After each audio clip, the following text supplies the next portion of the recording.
एक बार स्वागत करता हूँ आपके अपने इस न्यू वीडियो के साथ। तो दोस्तों, आज का ये टॉपिक बहुत ही खास होने वाला है, तो बच्चों बहुत ही ध्यान से समझना, क्योंकि ये टॉपिक है ना, इसका जो सवाल है परिमेय तथा अपरिमेय संख्या है, तो वो काफी बार मैंने पेपर में मुझे देखने को मिला है, बोर्ड एग्जाम में भी आया है। तो इसे बहुत ही ध्यान से समझिए। तो ये बहुत ही खास होने वाला आपका, जिसका नाम है परिमेय संख्या तथा परिमेय तथा अपरिमेय संख्या है। तो चलिए बच्चों, मैं स्टार्ट करता हूँ टॉपिक बिना समय गवाए। तो वीडियो पूरी देखना, जिसमें आप लोगों को ये काफी अच्छी तरीके से समझ में आए। तो ये मैं जो स्टार्ट करने जा रहा हूँ, और आप लोग ऐसा कीजिए, इसे साथ ही साथ लिखते भी जाइए, ठीक है। तो मैं ये स्टार्ट करने जा रहा हूँ। तो ये परिमेय संख्या कौन सी होती है, तो बहुत ही ध्यान से समझना। परिमेय संख्या क्या होती है? जिन संख्याओं को पी तथा क्यू, यानी कि जिन संख्याओं को p बटा q के रूप में लिखा जा सके, ठीक है। जिन संख्याओं को p बटे q के रूप में लिखा जा सके, यानी कि और q not as equal to 0 हो, मतलब जिसके बराबर q के बराबर 0 नहीं होना चाहिए, ठीक है। तो बहुत ही ध्यान से इसे नोट कीजिए। तो चलिए स्टार्ट करता हूं। यानी कि जिन संख्याओं को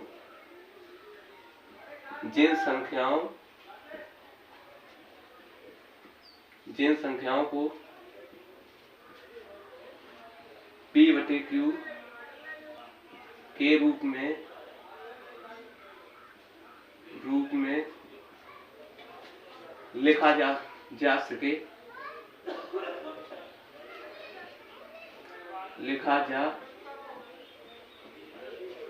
में लिखा जा सके, तथा q not as equal to 0 हो, यानी कि q के बराबर 0 नहीं होना चाहिए, ठीक है।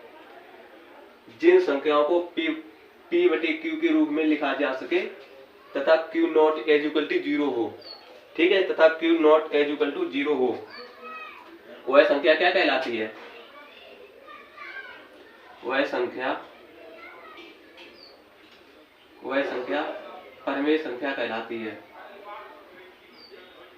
परिमेय संख्या कहलाती है। यानी कि जिन संख्याओं को p बटे q के रूप में लिखा जा सके तथा q not as equal to 0 हो, यानी कि q के बराबर 0 नहीं होना चाहिए, ठीक है। q not as equal to 0 हो, वह संख्या क्या कहलाती है? वह संख्या परिमेय संख्या कहलाती है। जैसे कि बहुत ही ध्यान से समझना, जैसे ये मैंने लिख लिया p बटे q, तो ये p क्या है? p मेरा हो गया अंश, ठीक है। ये p हो गया अंश और ये q क्या हो गया? हर। यानी कि जो ये p बटा q है, इसको मैंने ऐसे लिख लिया, तो p मेरा हो गया अंश और q हो गया हर। तो ये q है, ये 0 के बराबर नहीं होना चाहिए, ठीक है। ये नॉट इज इक्वल टू 0, यानी कि 0 के बराबर ना हो। बहुत ही ध्यान से समझना, क्योंकि आपकी बोर्ड परीक्षा में कई बार पूछा जा चुका है। 0 q के बराबर नहीं होना चाहिए। जैसे एग्जाम्पल में लिख लीजिए, एग्जाम्पल जैसे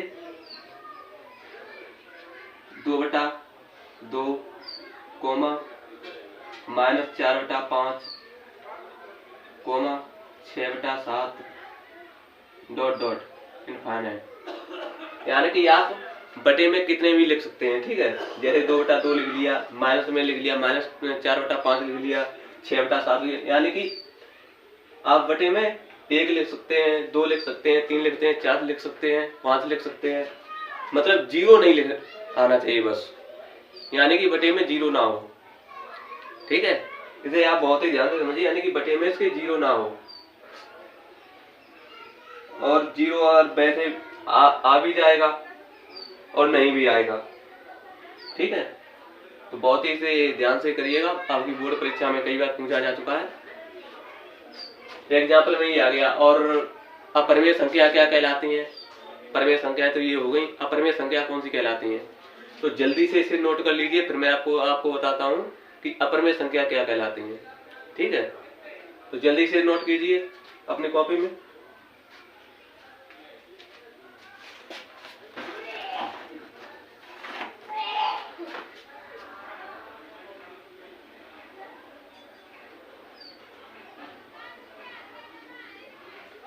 नोट कर लिया होगा आप लोगों ने। ठीक है,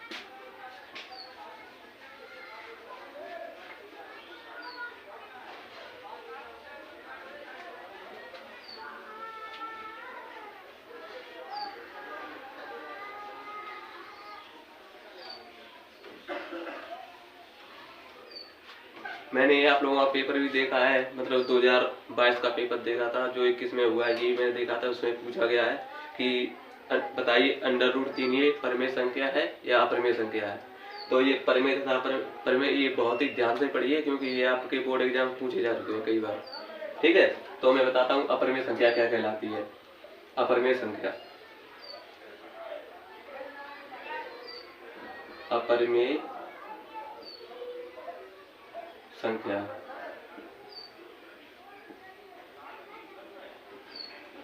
अपरिमेय संख्या, देखिए जिन संख्याओं को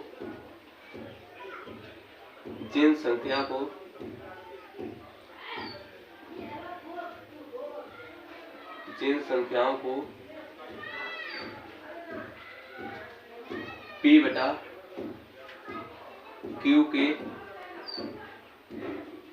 रूप में नहीं लिखा जा सके।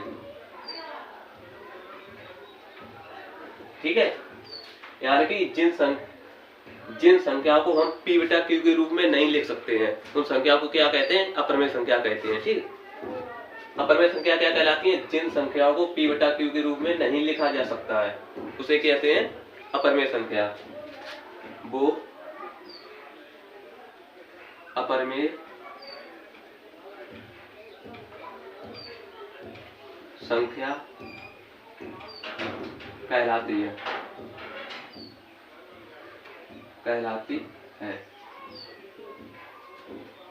तो आप लोगों ने बहुत अच्छी तरीके से समझ लिया होगा, यानी कि अपरिमेय संख्या क्या कहलाती है? जिन संख्याओं को हम P/Q के रूप में नहीं लिख सकते हैं, वो क्या कहलाती है? अपरिमेय संख्या कहलाती है। ठीक है, एग्जाम्पल में देख लीजिए। एग्जाम्पल जैसे √3, √5, √7,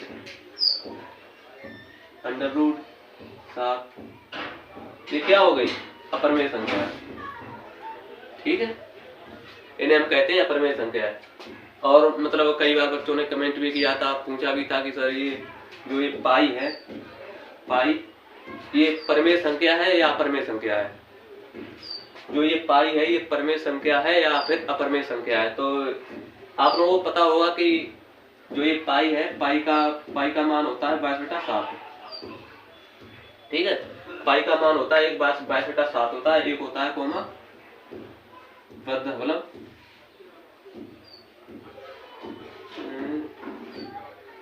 वो सॉरी, चलिए यहीं से समझ लीजिए आप लोग।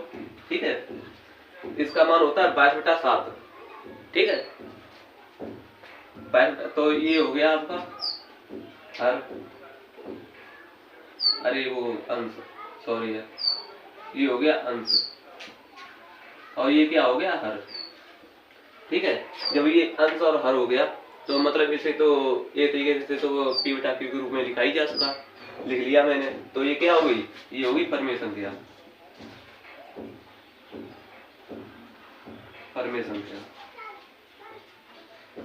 ठीक है, जो पाई है, पाई एक ये परिमेय संख्या है। परिमेय पाई का मान होता है 22/7 और 22/7 को हम P/Q के रूप में लिख सकते हैं, लिखा जाता है P/Q के रूप में ही लिखा जाता है। ठीक है, तो ये होगी परिमेय संख्या। तो आप लोगों ने परिमेय तथा अपरिमेय संख्या तो काफी अच्छी तरीके से समझ ली।